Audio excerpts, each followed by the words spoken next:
Good morning, my dear students. How are you, everybody? I hope you all are safe and sound. Today, we are going to practice or discuss about a very interesting grammatical item from your English second paper named narration or narrative style.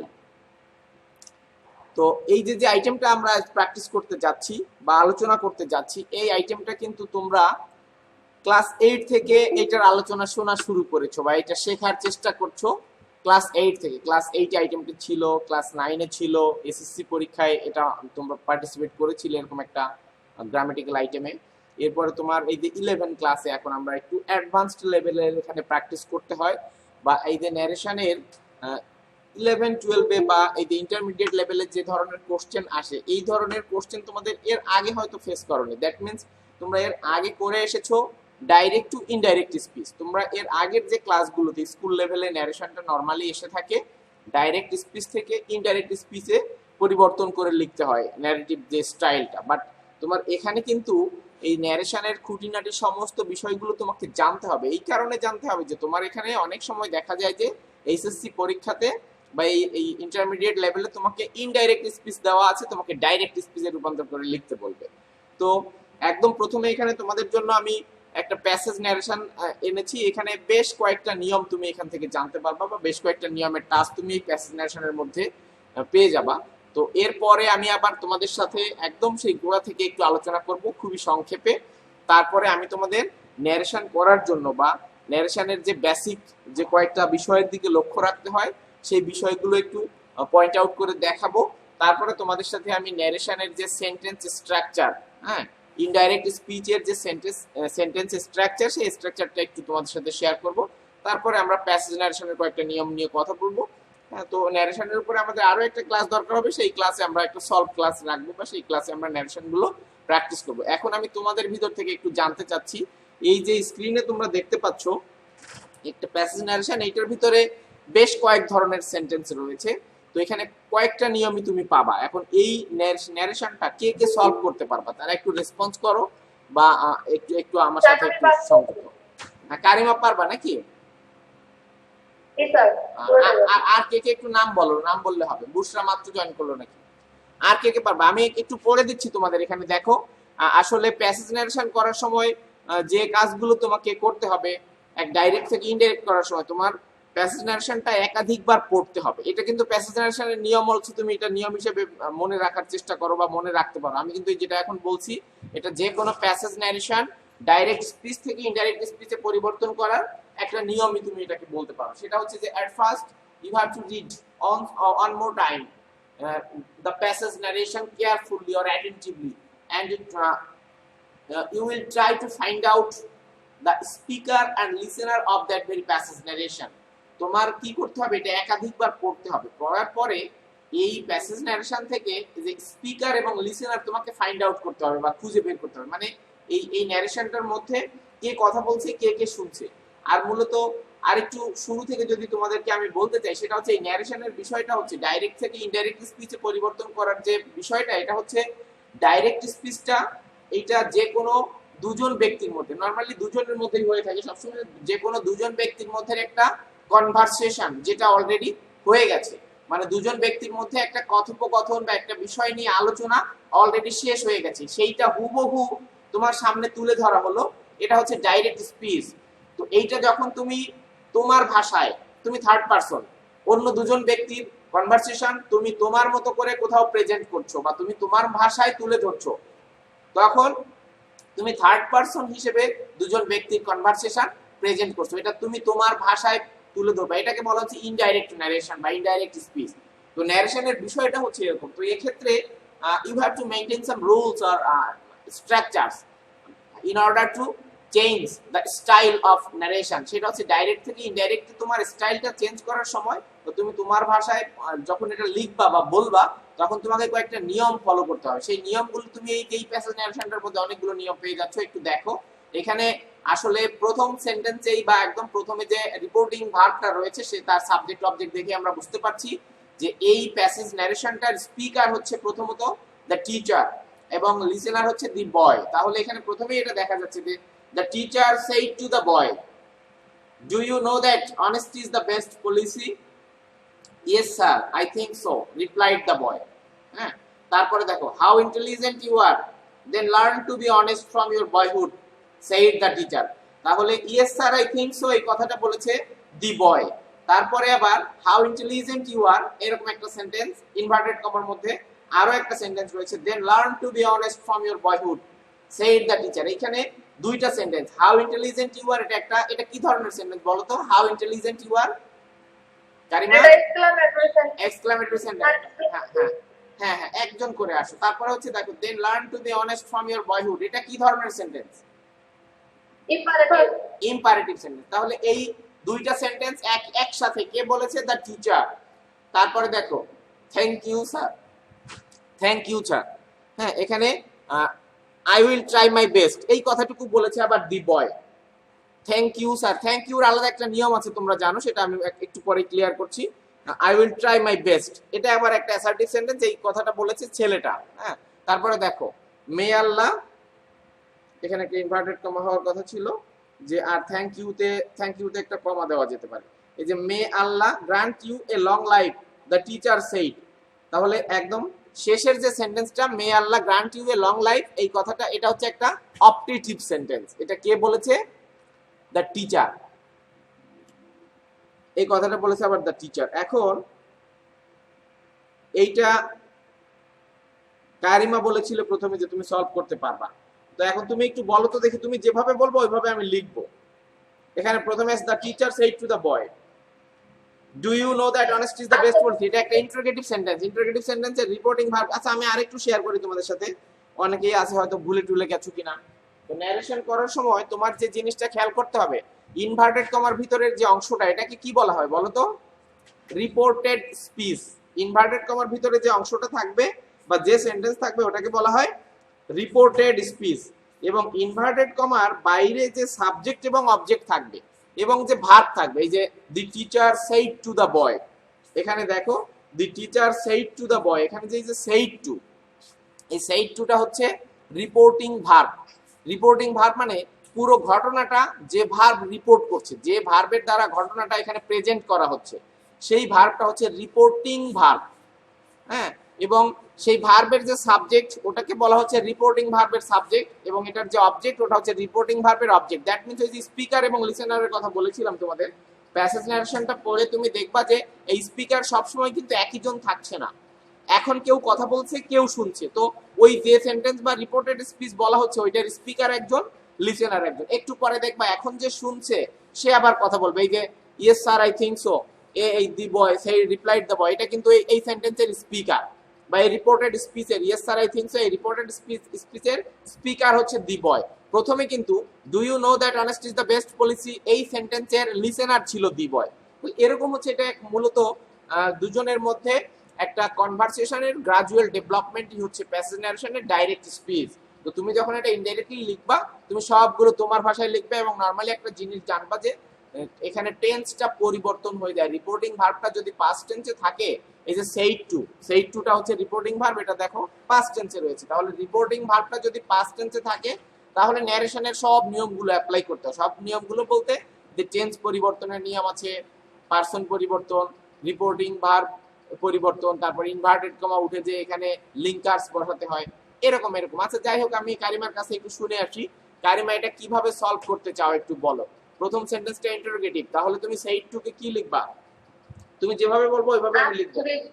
আচ্ছা, the teacher, হ্যাঁ তোমার সাথে সাথে আমি একটু লিখি, মানে তুমি বলো, আমি শুনে শুনে লিখি। The teacher asked the boy. হ্যাঁ, এরপরে এই যে ইনভার্টেড কমা উঠেছে, ওখানে কি বসাবা তুমি? এই যে হ্যাঁ, ডু ইউ নো দ্যাট, এইখানে ইনভার্টেড কমা উঠেছে, ওটা হতে হবে ইফ। কেন না ইনডাইরেক্ট স্পিচের সমস্ত সেন্টেন্স গুলো কিন্তু অ্যাসার্টিভ সেন্টেন্স। হ্যাঁ, তাহলে ইফ এর পরে সাবজেক্ট লিখবা কি? ইউ যে ছিল এখানে, ডু ইউ নো দ্যাট, ওই ইউ সমান সমান কে? হ্যাঁ, দা বয়। তাহলে ইফ হি ব্র্যাকেটে আমরা বি লিখি, ইফ হি, ওই যে ডু ইউ নো দ্যাট ছিল, তাহলে ডু দিয়ে ইন্টারোগেটিভ সেন্টেন্স, অবশ্যই এটা প্রেজেন্ট ইনডেফিনিট টেন্স। তাহলে এটা কি হয়ে যাবে? If he knew that honesty is the best policy, এই টেন্সটা কি পরিবর্তন হবে? অনেস্টি, স্যার সত্য ঘটনা ইউনিভার্সাল ট্রুথ বা হ্যাবিচুয়াল ফ্যাক্ট যেগুলো, সেগুলোর কখনো টেন্স পরিবর্তন হয় না। তাহলে ইফ ইউ নিউ দ্যাট, আমি এখানে যা ছিল তাই লিখে দেই, honesty is the best policy. Okay, এটা শেষে কি প্রশ্নবোধক চিহ্ন হবে না ফুল স্টপ হবে? Sir full stop. হ্যাঁ, ইনডাইরেক্ট স্পিচের একটা কমন ট্রেইট বা বৈশিষ্ট্য, সেটা হচ্ছে সবগুলো সেন্টেন্স অ্যাসার্টিভ হয়। আগে যে ধরনের সেন্টেন্সই থাকুক না কেন, ডাইরেক্ট স্পিচে ইনডাইরেক্ট স্পিচে সব ধরনের সেন্টেন্সগুলোই হবে অ্যাসার্টিভ। আচ্ছা, এরপরে দেখো ছেলেটা কি উত্তর দিয়েছিল। ছেলেটা উত্তর দিয়েছিল yes sir I think so replied the boy. তাহলে ইয়েস এবং স্যারের জন্য আলাদা আলাদা নিয়ম আছে ইনডাইরেক্ট স্পিচ করার সময়। ইয়েস থাকলে কি লিখতে হয়? রিপ্লাইড ইন দা, ইয়েস থাকলে ইন দা অ্যাফারমেটিভ, আর স্যার থাকলে রেসপেক্টফুলি। তাহলে আমরা রেসপেক্টফুলিটা ওই রিপোর্টিং ভার্বের পরিবর্তে যে রিপ্লাইড লিখছি ওইটার আগে লিখে দেই respectfully replied in the affirmative, এটা লিখে দেই দি বয়। দি বয়, হ্যাঁ, respectfully, the boy respectfully replied in the affirmative.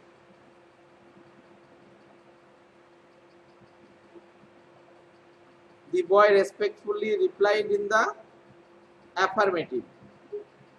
তারপরে ওটা ওটুকু কিভাবে করবা? ওই যে I will try my best, the boy respectfully replied in the affirmative and added that. বয় লেখা হয় নাই। ও, বয় লেখা হয়নি না?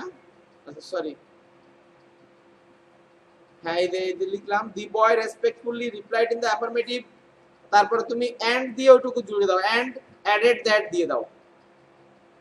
And added that, হ্যাঁ, also এই যে I will try my best, নাকি ওটা কি ছিল? আই থিংক সো ছিল, সরি আই থিংক সো ছিল। তাহলে আই থিংক সো ওটা হয়ে যাবে হি। তোমরা এই হ্যাঁ প্রোনাউন গুলো লিখলে এটার ব্র্যাকেটে তুমি নামের প্রথম অক্ষর দিয়ে দিবা। হি থট সো, থিংক সোটা হয়ে গেল থট সো। কেন? ওটা প্রেজেন্ট ইনডেফিনিট থাকলে ওটা চেঞ্জ হয়ে যাবে, তাই তো? He thought so. ওকে, তাহলে the teacher asked the boy if he knew that honesty is the best policy. The boy respectfully replied in the affirmative and added that he thought so. ওকে, তারপরে কি ছিল দেখো? তারপরে ছিল how intelligent you are, then learn to be honest from your boyhood, said the teacher. Teacher কি বলেছে? যে তুমি কি বুদ্ধিমান ছেলে। হ্যাঁ, এই যে how intelligent you are, এটা কি সেন্টেন্স? এক্সক্লামেটরি। এক্সক্লামেটরি সেন্টেন্সের রিপোর্টিং ভার্ব কি হয়? এটা লিখবো আমরা the teacher, এটা কি হবে? Sir explain with joy that হবে। আচ্ছা দাও। এটা হ্যাঁ ঠিক আছে, এটা তোমার the teacher exclaimed with joy, আনন্দের সাথেই প্রকাশ করেছে that।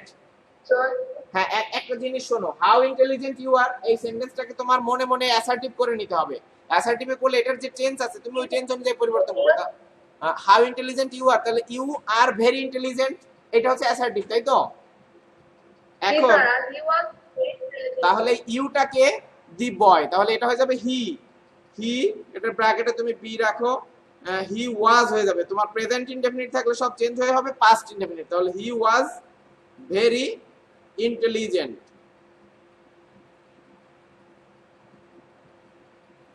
He was very intelligent.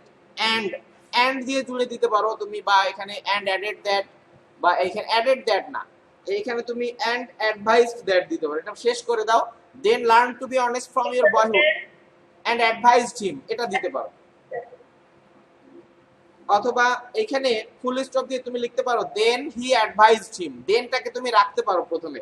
তো একটা নিয়ম আছে যে রিপোর্টেড স্পিচের শুরুতে যদি দেন, বাট, সো এইগুলো থাকে তাহলে তুমি এটা ওই রিপোর্টিং ভার্বের সাবজেক্টের শুরুতে নিয়ে আসতে পারো। তাহলে এখানে যদি আমরা ফুল স্টপ দিয়ে দেই, এখানে তুমি এভাবে লিখতে পারো দেন হি, এটার ব্র্যাকেটে টি রাখো, দেন হি অ্যাডভাইসড দি বয়। নাকি কারিমা ঠিক আছে তো? স্যার আমি এই আসতে চাই না। কি দেন? স্যার আমি অ্যাডভাইস টু লিখতে চাই, advise to. Advise to the boy এরকম? স্যার আমি অ্যাডভাইস টু নিয়ে আসলে শুধু লাগ থেকে লিখতে পারবো, আর দা বয় লিখলে তো সমস্যা হবে। আচ্ছা তুমি কিভাবে বলতে চাও বলো দেখি। স্যার এটা ইনফাইনিট সেন্টেন্স টু দিয়ে দিলে কি তাহলে ভার্ব থেকে লেখলেই শেষ। হ্যাঁ ঠিক আছে, তাহলে এই ইন্টেলিজেন্ট শেষ করে এখান থেকে কি তুমি লিংকার্স দিয়ে জুড়ে দিতে চাও নাকি আবার নতুন করে শুরু করতে চাও? এটা তুমি বলো দেখি। দেন হ্যাঁ The then, teacher advised to. হ্যাঁ then the teacher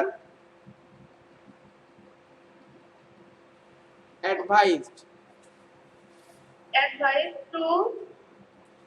advise to learn, এইভাবে আর কি না? তো অবজেক্ট লিখলে না জি আর কি, স্যার। তাই তো? অবজেক্টটা লিখতে চাচ্ছ না তুমি।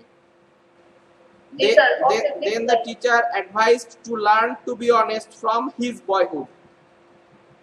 জি স্যার। অবজেক্টটা লিখলে মোর ক্লিয়ার হতো আর কি। দেন দ্য টিচার অ্যাডভাইসড, কাকে অ্যাডভাইস করলো সেটা তোমার লিখলে একটু ভালো হতো, যেহেতু তুমি জুড়ে দাও নাই আগেরটার সাথে। যদি জুড়ে দিতে, ওই যে অ্যান্ড দিয়ে দিয়ে যদি জুড়তে তাহলে ভালো হতো।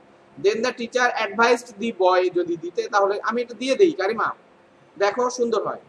জি sir. Then the teacher advised the boy to learn to be honest from his boyhood. এই হিজের ব্র্যাকেটে ওই সেই ইয়া রাখো, বি রাখো বড় হাতের ছেলেটা। Then the teacher advised the boy to learn to be honest from his boyhood. Okay, এ পর্যন্ত সুন্দর হলো। এরপরে শুধু বাকি আছে কি, thank you sir, I will try my best, said the boy. এই একটা সেন্টেন্স। এই থ্যাংক ইউ থাকলে কি হয় আসলে? থ্যাংক ইউ কি তখন কি রিপোর্টিং ভার্বে সেই টু টেট টু থাকে কিনা, এটা মনে আছে তোমাদের? থ্যাংক ইউ এবং কনগ্রাচ, যতবার মানে সেন্টেন্স না কেন থ্যাংক ইউ হবে। হ্যাঁ থ্যাংক ইউ এবং কনগ্রাচুলেশন এই দুইটা যদি রিপোর্টেড স্পিচে থাকে, তাহলে রিপোর্টিং ভার্ব হিসেবে এটাই হয়ে যায় টেন্স অনুযায়ী, যে থ্যাংক বা কনগ্রাচুলেটেড। তাহলে এটা ছেলেটা বলেছিল, দি বয় রেসপেক্টফুলি থ্যাংক দ্য টিচার বা থ্যাংক হিম, এভাবে বলতে পারো। থ্যাংক ইউ স্যার বলেছিল তো,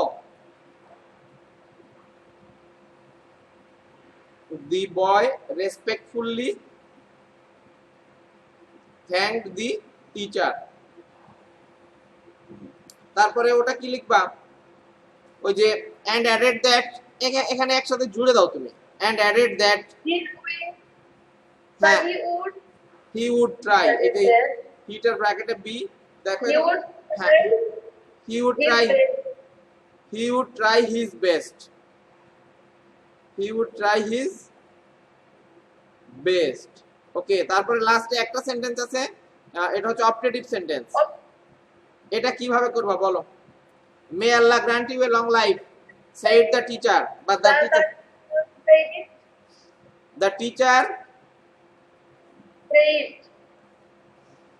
teacher prayed বা wished, তাই তো? the teacher prayed that, এটা অবজেক্ট দেওয়ার দরকার নাই, prayed that Allah might grant him, হ্যাঁ might grant him a long life. a long life। ঠিক আছে, একদম এটা সব ঠিক আছে। এখন এটা দেখো,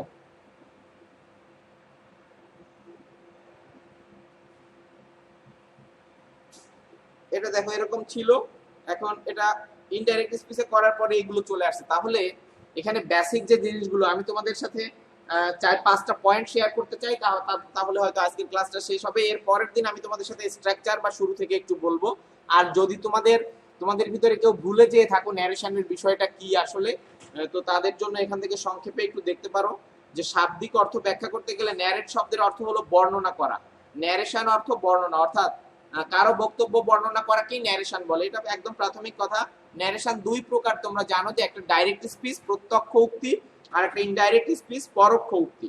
তো ডাইরেক্ট স্পিচ কাকে বলে এটা তোমাদের এমনি বললে বুঝতে পারবা, যে কারো মুখের কথা বা কারো বক্তব্য হুবহু তুলে ধরাকে বা হুবহু অন্যের নিকট বর্ণনা করাকে ডাইরেক্ট স্পিচ বলে। বাট এই কারো বক্তব্য যদি তুমি হুবহু তুলে না ধরে নিজের ভাষায় বর্ণনা করো, তাহলে এটাকে তখন বলে ইনডাইরেক্ট স্পিচ বা ইনডাইরেক্ট ন্যারেশন। ইনডাইরেক্ট ন্যারেশনে তৃতীয় কোনো ব্যক্তি অন্যের কোনো কথা নিজের ভাষায় বলে থাকেন। এই যে এখানে বলা আছে সংজ্ঞাটা এরকম। ইনডাইরেক্ট স্পিচের সব সেন্টেন্স অ্যাসার্টিভে লিখতে হয়, এটা একটা মানে ইম্পর্টেন্ট নোট, এটা তোমাদের মনে রাখতে হবে। এরপরে দেখো এই যে কথাটা এতক্ষণ বললাম যে ডাইরেক্ট ন্যারেশনের দুটি অংশ, আমরা যে ওখানে প্যাসেজ ন্যারেশন করলাম ওখানে দেখবা যে ইনভার্টেড কমার ভিতরে আলাদা করে একটা অংশ, ওটাকে বলা হয় রিপোর্টেড স্পিচ, এবং ইনভার্টেড কমার বাইরে যে অংশটা ওইটার ভার্বকে বলা হয় রিপোর্টিং ভার্ব। মানে ঘটনাটা যে ভার্বটা রিপোর্ট করছে বা প্রেজেন্ট করছে ওই ভার্বটা হচ্ছে রিপোর্টিং ভার্ব। এবং ওইটার সাবজেক্টকে বলা হয় রিপোর্টিং ভার্বের সাবজেক্ট এবং অবজেক্টকে বলা হয় রিপোর্টিং ভার্বের অবজেক্ট। তাহলে এই হচ্ছে প্রাথমিক বিষয়গুলো ছিল। এরপরে দেখো এখানে এই পয়েন্টগুলো তোমাদের একটু মনে রাখতে হবে যে structures of indirect speech according to sentences reporting ভার্বটি পাস্ট টেন্সে থাকলে, এখন এরপরে যে নিয়মগুলো আমরা আলোচনা করব তার একটা কন্ডিশন থাকতে হবে, সেটা হচ্ছে যে রিপোর্টিং যে ভার্বটার কথা বললাম আমরা, রিপোর্টেড স্পিচের বাইরের যে ভার্বটা, ওই ভার্বটা যদি পাস্ট টেন্সে থাকে তাহলে তোমার এই সমস্ত নিয়মগুলো ফলো করতে হবে, বা তোমার যে একটা ডাইরেক্ট থেকে ইনডাইরেক্ট করার সময় যে বিষয়গুলোর দিকে প্রথমে নজর রাখতে হবে সেটা একটু দেখো। ডাইরেক্ট স্পিচকে ইনডাইরেক্ট স্পিচে পরিবর্তন করতে হলে ধারাবাহিকভাবে যে বিষয়গুলোর দিকে বিশেষ নজর রাখা দরকার, এর 1 নম্বর রয়েছে রিপোর্টিং ভার্ব পরিবর্তন করতে হয়। তোমার রিপোর্টিং ভার্বটা পরিবর্তন হবে কি অনুযায়ী? কারিমা একটু বলতে পারবা রিপোর্টিং ভার্বটা কি দেখে পরিবর্তন করবা? মানে কার উপরে ডিপেন্ড করে রিপোর্টিং ভার্বটা পরিবর্তন হবে? রিপোর্টিং ভার্বটা মনে করি সবসময় সেই টু আছে, বাট তুমি যখন এটা ইনডাইরেক্ট স্পিচে লিখবা তখন এই সেই টুটা পরিবর্তন করে অন্য একটা ভার্ব লিখতে হয়। রিপোর্টিং ভার্বের যে কাজটা আর কি, এই কাজটা কার উপরে ডিপেন্ড করে হয়?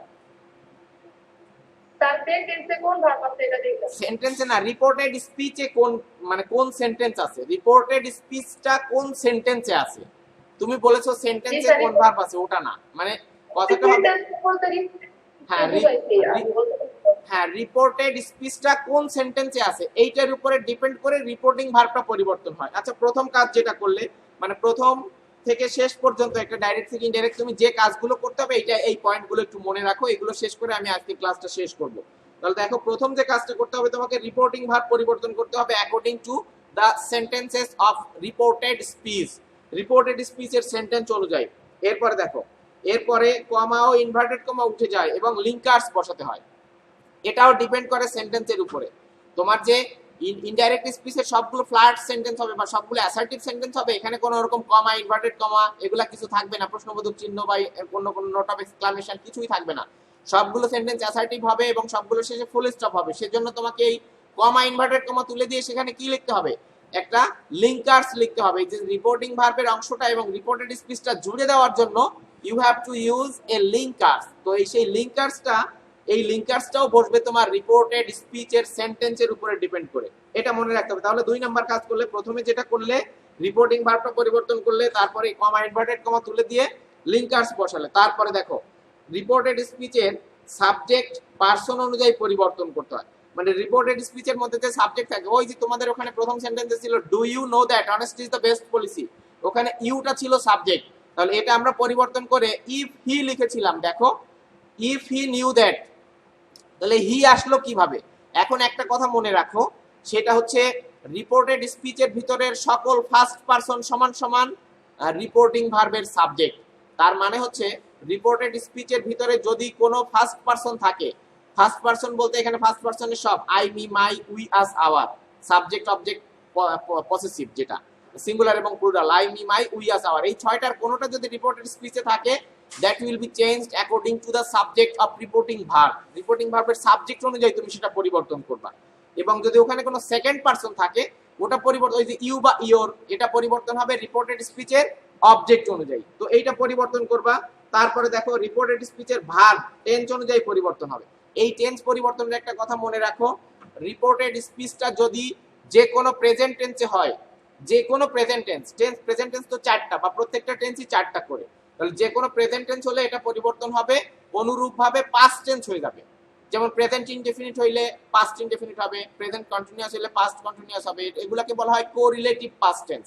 সমস্ত প্রেজেন্ট টেন্স গুলো পরিবর্তন হবে অনুরূপ পাস্ট টেন্সে, এটা মনে রাখো। এবং যদি পাস্ট ইনডেফিনিটে থাকে তাহলে হবে পাস্ট পারফেক্ট, পাস্ট কন্টিনিউয়াসে থাকলে হয়ে যাবে পাস্ট পারফেক্ট কন্টিনিউয়াস। এই 6টা টেন্সের বেসিক্যালি পরিবর্তন হয়। এবং আর হচ্ছে ফিউচার ইনডেফিনিট থাকলে ওটা ফিউচার ইন দ্য পাস্ট হয়, যেমন শ্যাল উইল মে ক্যান থাকলে উড কুড মাইট হয়। তোমরা ওখানে দেখেছিলে ছেলেটা বলেছিল I will try my best, তোমরা ওখানে করলে যে he would try his best. Shall will থাকলে উড লিখবা, যেহেতু শুডের একটা আলাদা অর্থ আছে। ক্যান মে থাকলে উড এবং মাইট লিখবা।